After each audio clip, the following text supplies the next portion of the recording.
खुशामदीद दोस्तों, आप सबका स्वागत है। मैं हूं doctor Ishtiyaq Ahmad.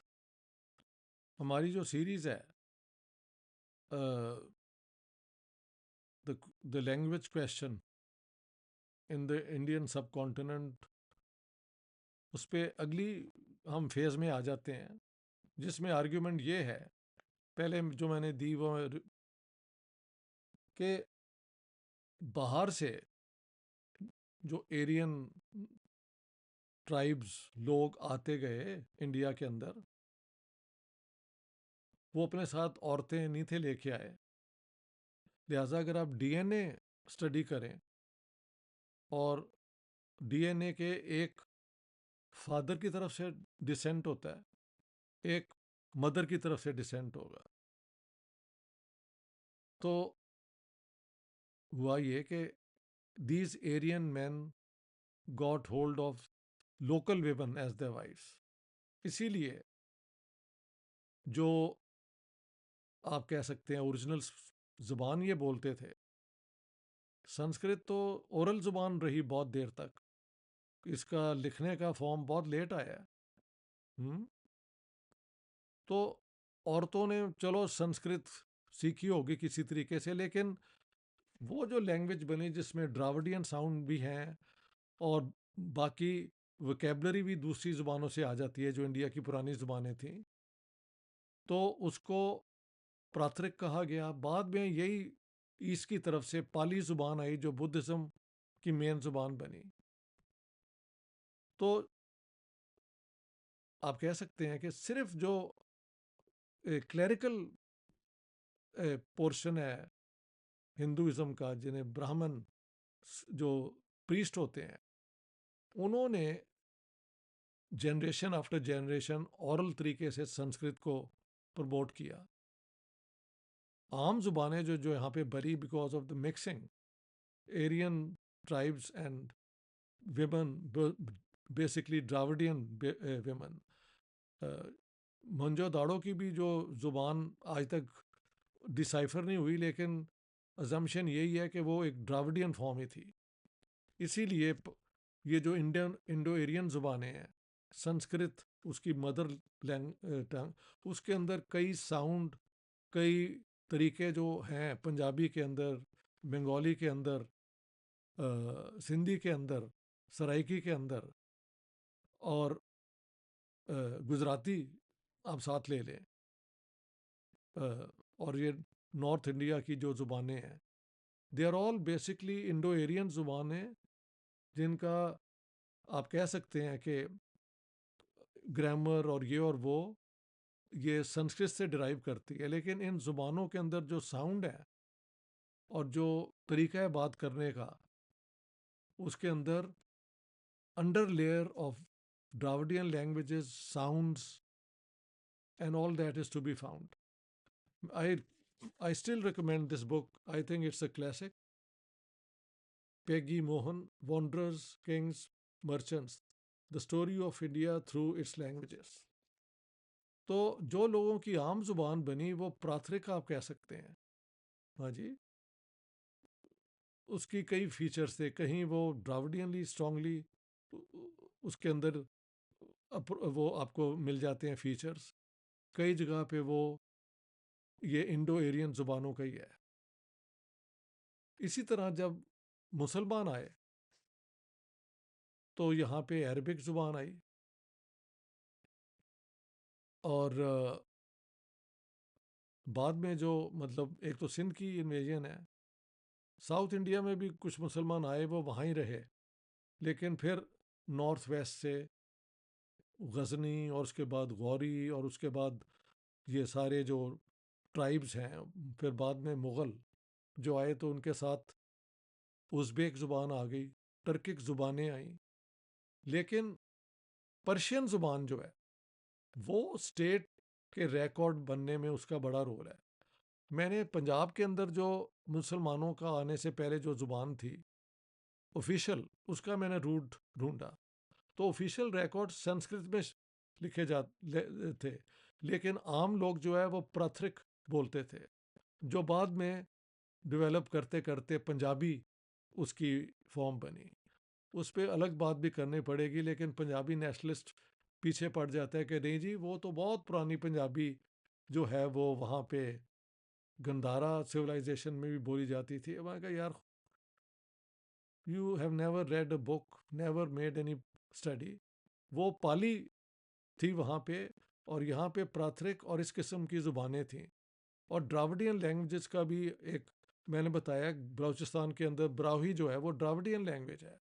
Basically Dravidian languages जो हैं वो साउथ में बोली गई, 4 हैं आप जानते हैं, इसके अलावा कई वो आदिवासियों की ज़ुबानें हैं। So India is full of all this linguistic thing. North India की ज़ुबानें जो हैं वो, ये जो है उसकी जो ग्रामर बनाई गई और जो बेसिक स्ट्रक्चर बनाया गया वो संस्कृत बनी। लेकिन संस्कृत की एक कोडिफिकेशन जो है, ये सारा कुछ जो है पनीनी और इन्होंने जो बनाया, it took many many centuries. तो उसके अलावा भी यहाँ पे ज़ुबानें थी। यहाँ से आउट गोइंग वाली बात जो है वो इट्स नॉट, वो आजकल की वो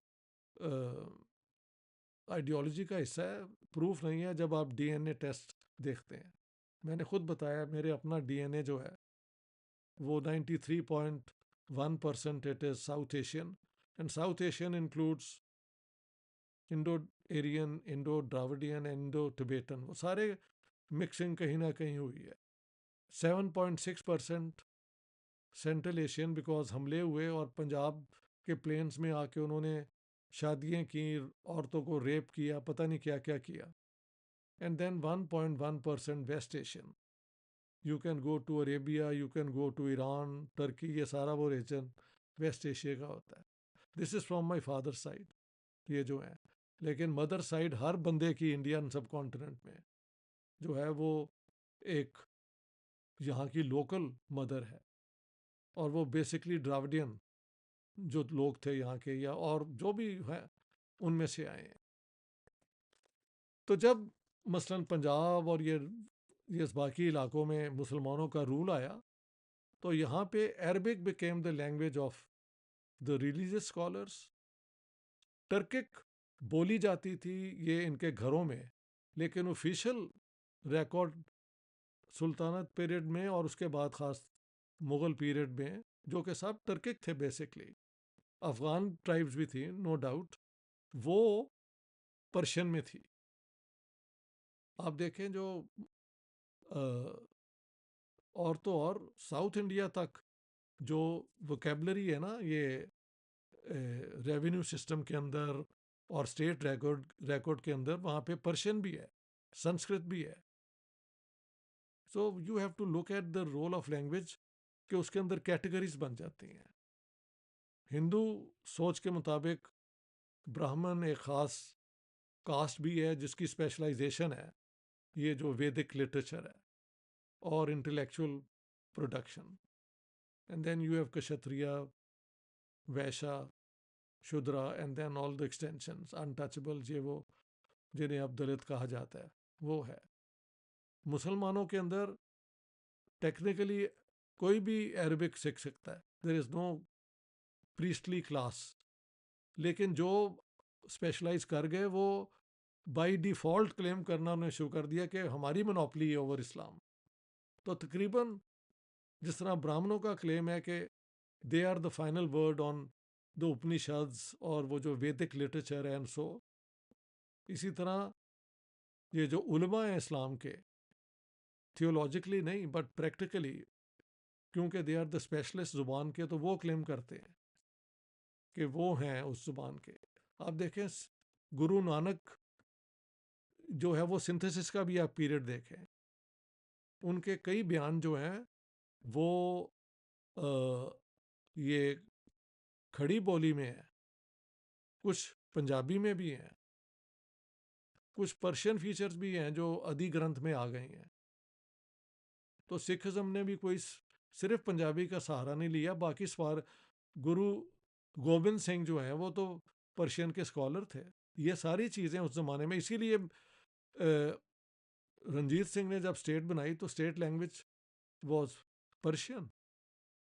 तो लैंग्वेजेस का रोल आप यू देखें, ये कहना कि everything is from Sanskrit is patently false. It's just part of ये जो है एक फिक्सेशन एवरीथिंग नेटिव प्रूव करने की, वो हर जगह लोग करते हैं कोशिश, लेकिन जब एविडेंस आता है तो फिर चुप होना पड़ता है। And I think there is no better book at the moment, मेरे पास और भी हैं। तो जो इस पर सीरियसली पढ़ना चाहते हैं, Peggy Mohan, wanderers kings merchants, the story of India through its languages, उसमें ये भी आर्गुमेंट है कि वाई ये जो तुर्क थे ये पर्शियन में क्यों आ गए। उन्होंने कहा कि जो तुर्क आए यहाँ पे वो उज़्बेकी इलाके से आए थे। उज़्बेक, वहाँ पे पर्शियन उस ज़माने में इस्टेब्लिश हो चुकी हुई थी, तो वो दोनों ज़ुबानें बोलते थे। घर में वो उज़्बेक टर्किश बोलते थे, टर्किक कह लें आप, लेकिन ऑफिशियल रिकॉर्ड जिसमें स्टेट की कम्युनिकेशंस होती हैं वो पर्शियन में भी हुई। साउथ इंडिया में भी पर्शियन का इन्फ्लुएंस रहा, हैदर अली और टीपू सुल्तान, और इसके अलावा आई डोंट नो जो हिंदू प्रिंसली स्टेट्स थी उसमें क्या है, लेकिन definitely Persian was there in, और अरबिक विद द मुस्लिम, ये उलमा, ये मौलवी टाइप जो होते हैं। तो this is the story of the languages. हम अब मॉडर्न पीरियड में जब आएंगे, अब देखें ये जो है भक्ति मूवमेंट का सारा लिटरेचर जो है वो संस्कृत में तो नहीं, वो तो लोकल जो है वहाँ की ज़ुबान उसके अंदर है जो हम आज तक फॉलो कर सकते हैं। It's we'll come to that later, how these things have further gone on, not denying कि नॉर्दर्न हिंदुस्तान, पाकिस्तान, बांग्लादेश की जो ज़ुबानें हैं उनकी मदर ग्रामर जो है उसका स्ट्रक्चर संस्कृत से डिराइव किया जाता है, लेकिन सिमल्टेनियसली द्राविडियन लैंग्वेजेस का भी उसके अंदर असर है, साउंड्स के अंदर असर है। So all these things have to be kept in mind. Thank you very much. All the best. Once again, before I end, please subscribe to my YouTube channel. Your support means a lot to me. Thank you very much.